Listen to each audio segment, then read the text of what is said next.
क्या दाऊद जानता था कि यीशु परमेश्वर का अनंत काल का पुत्र है? क्या दाऊद को त्रिएक परमेश्वर का ज्ञान था? ये कैसे संभव हो सकता है जबकि दाऊद यीशु के जन्म से कोई 1000 साल पहले था?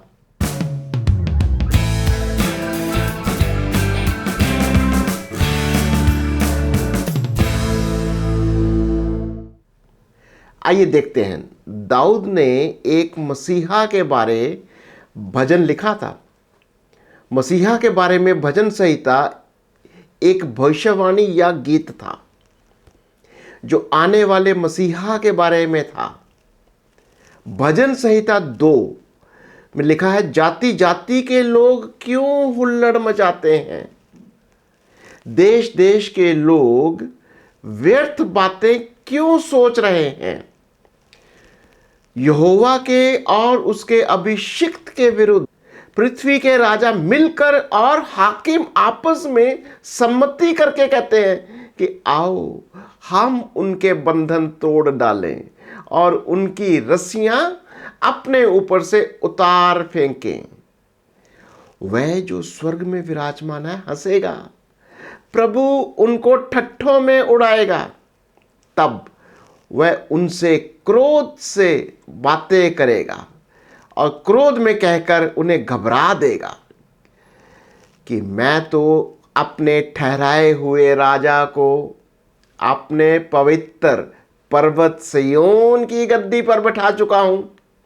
मैं उस वचन का प्रचार करूंगा जो यहोवा ने मुझसे कहा, तू मेरा पुत्र है, आज तू मुझसे उत्पन्न हुआ।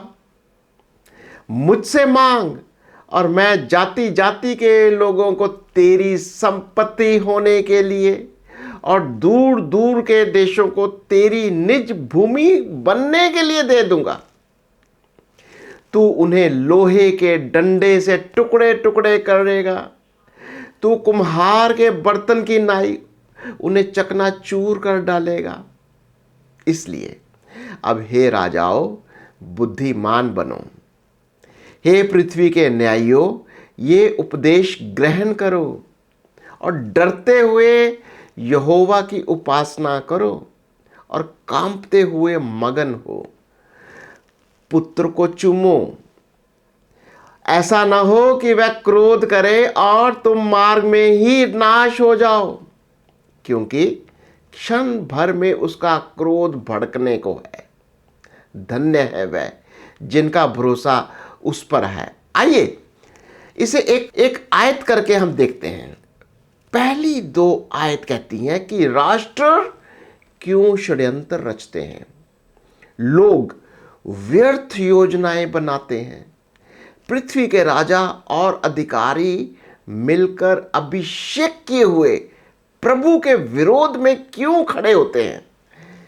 यहां पर हम त्रिएक परमेश्वर के 2 व्यक्तियों को देखते हैं, एक प्रभु और दूसरा उसका अभिषिक्त किया हुआ प्रभु जो मसीहा को दर्शाता है।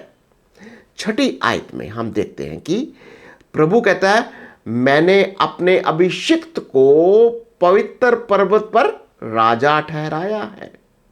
यहां पर एक बार फिर हम देखते हैं कि प्रभु अपना राजा या प्रभु और उसका राजा जो आने वाले मसीहा के बारे में बताता है। 7वीं आयत में हम पिता परमेश्वर को देखते हैं जो मसीहा को संबोधित करता है कि तू मेरा पुत्र है और आज मुझसे पैदा हुआ है। कुछ ऐसा ही हम यूहन्ना 3:16 में भी देखते हैं, परमेश्वर से निकला हुआ पुत्र, जिसमें लिखा है क्योंकि परमेश्वर ने जगत से ऐसा प्रेम किया कि उसने अपना इकलौता पुत्र दे दिया कि जो कोई उस पर विश्वास करे वो नाश ना हो परंतु अनंत जीवन पाए।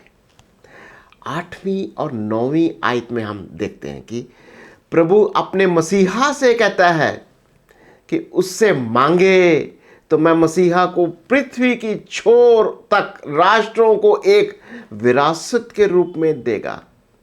मत्ती 28 में यीशु कहते हैं कि स्वर्ग और ज़मीन का सारा अधिकार मुझे दिया गया है, इसलिए जाओ सब राष्ट्रों में से चेले बनाओ। और 10 से 12 आयत में राजाओं और हाकिमों को कहा जा रहा है कि बुद्धिमान बने, प्रभु की सेवा भय मानते हुए करें। उनसे कहा जा रहा है कि पुत्र को चूमें ताकि पुत्र का क्रोध उन पर ना भड़के और उनके मार्ग नाशी की ओर ना चले जाएं।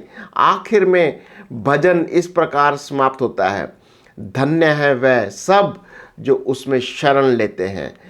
प्रेरितों के काम 17:31 में हम पढ़ते हैं, परमेश्वर हमारी मदद करे कि हम उसके पुत्र को चूमें, दूसरे शब्दों में उसके पुत्र का आदर करें और सिरों को झुकाते हुए परमेश्वर के पुत्र की उपासना करें और आखिर में उसके अंदर यानी पुत्र के अंदर अपनी शरण को पाएं। प्रभु आपको बहुत आशीष दे।